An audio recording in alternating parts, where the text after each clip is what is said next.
Assalamualaikum warahmatullahi wabarakatuh. Halo semuanya, saya Muhammad Ibrahim Nur Hidayatullah. Saya mahasiswa dari program studi D4 Teknik Listrik Universitas Negeri Surabaya yang sedang magang di PT Indotek Infrastruktur Solusi.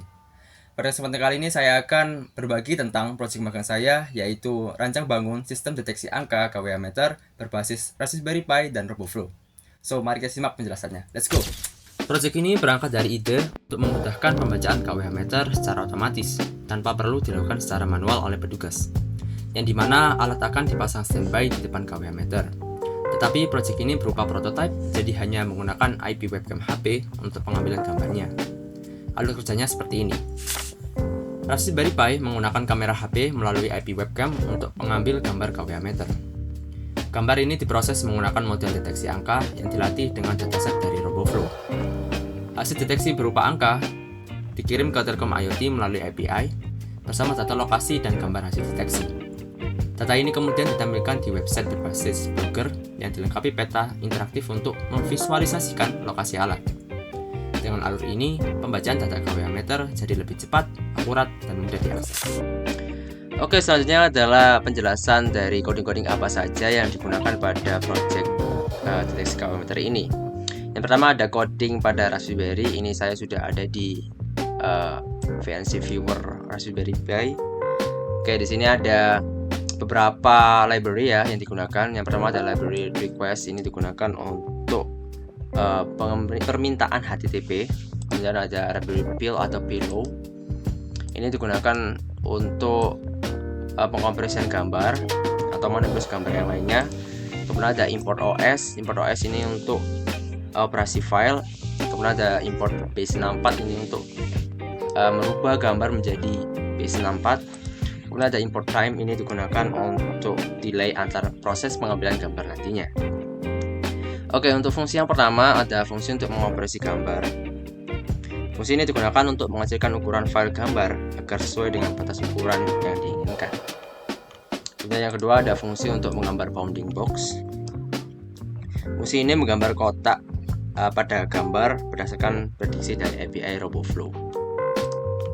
Kemudian ada daftar lokasi. Ini di sini ada daftar lokasi dan nama KWH meter. Di sini bisa kita tentukan sendiri lokasinya di mana dan nama KWH meternya apa.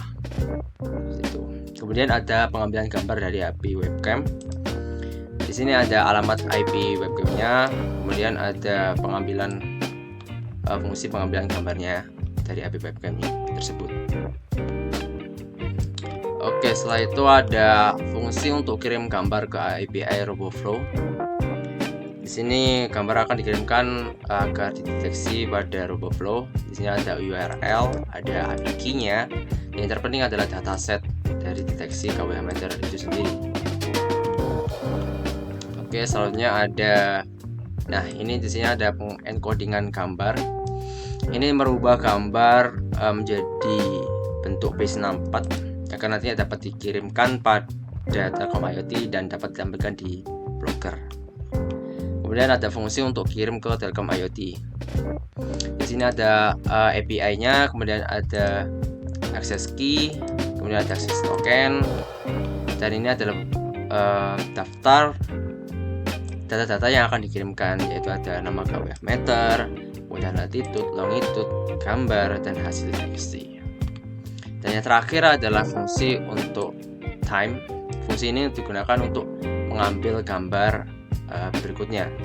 Karena pada proyek ini dengan sekali run dapat mengambil gambar 5 gambar KWH meter.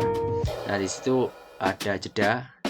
Jedanya ini sesuai dengan apa yang kita tentukan di sini. Mau 15 detik, 10 detik, 5 detik, itu bebas.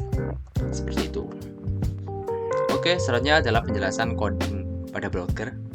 Di sini saya ada pada tampilan editor pada postingan di Bloggernya. Oke, di sini ada HTML headnya, ada style sheet digunakan untuk mengimpor library leaflet. Kemudian ada style digunakan untuk gayanya, tingginya seberapa, marginnya seberapa. Dan pada bagian body di sini ada elemen untuk melakukan peta dengan ID map. Kemudian ada elemen data di sini untuk menampilkan pesan error atau data jika tidak ada koordinat yang valid. Oke, Oke, selanjutnya pada JavaScript ini untuk pengimporan library Flat. Kemudian ada konfigurasi API pada Telkom IoT. Di sini saya menggunakan API data history. Jadi untuk start time dan end time-nya harus disesuaikan terlebih dahulu sesuai dengan tanggal pengujian. Kemudian ada akses key, kemudian akses token. Untuk berikutnya ada inisialisasi peta. Pada bagian ini untuk membuat instance peta di elemen dengan ID map. Kemudian set view, ini maksudnya adalah titik default koordinat awalnya gitu, defaultnya. Kemudian menggunakan OpenStreetMap. Selanjutnya untuk pengambilan data dari API Telkom IoT. Ini untuk cek respon API-nya apakah berhasil merespon atau tidak, atau kemudian ada cek data. Di sini cek datanya berupa array atau bukan hanya data kosongan, dan untuk menyimpan data-datanya seperti nama KWH, latitude, longitude, gambar, dan hasil deteksi. Kemudian adalah validasi koordinat. Jika koordinat valid, maka akan munculkan marker pada map, dan kemudian pada map itu ada bind pop-up atau pop-up-nya. Nah, jika ditekan maka akan muncul beberapa data ini, seperti ada nama KWH, koordinatnya di mana, ada hasil deteksi KWH-nya, kemudian ada gambarnya. Tentunya dengan gambar yang sudah ada bounding box-nya. Seperti itu. Dan yang terakhir adalah penanganan error. Di sini jika error maka ada tampilan pesan error pada elemen dengan ID data. Ya, untuk penjelasan coding Blogger dan coding Raspberry sudah, maka untuk selanjutnya kita akan mendemokan project ini, mulai dari pengambilan gambar hingga penampilan datanya ke Blogger. Oke, sekarang kita akan mendemokan project ini. Yang perlu disiapkan adalah IP webcam dari HP. Kemudian ada Raspberry-nya, dan juga membukanya menggunakan fancy CMD ataupun putih bebas, dan juga buka file coding deteksinya. Di sini kita akan mendeteksi 5 kWh meter sekaligus. Jadi saya sudah menyiapkan 5 file gambar kWh meter yang berbeda-beda.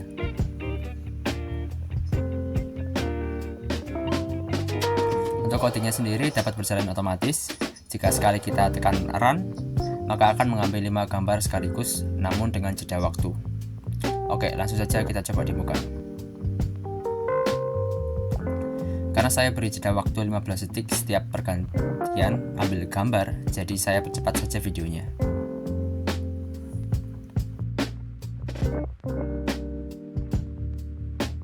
Oke, sudah selesai. Jika data berhasil terkirim ke Telkom IoT, maka akan terdapat tulisan data berhasil terkirim.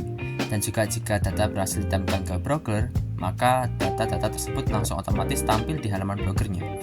Agar lebih jelas tampilan Blogger-nya, maka akan saya tampilkan menggunakan screen record. Oke, ini bisa kita lihat pada Blogger ya, hasil deteksinya yang tadi sudah kita ambil. Deteksi kWh meternya di sini ada 5. Karena saya mengirimkan 5, di sini beda-beda dengan nama kWh meternya, koordinatnya, dan hasil deteksinya masing-masing. Ini adalah bounding box-nya. Ya, seperti itu. Project ini membuktikan bahwa teknologi IoT dan pengolahan gambar dapat digunakan untuk mempermudah tugas kita sehari-hari, seperti pembacaan kWh meter ini. Dengan alur kerja yang efisien, data dapat diakses secara real time, maka akurasi pembacaan pun dapat meningkat. Jadi saya berharap proyek ini dapat memberikan inspirasi untuk inovasi lainnya di bidang IoT. Terima kasih telah menyaksikan penjelasan ini, and see you next time.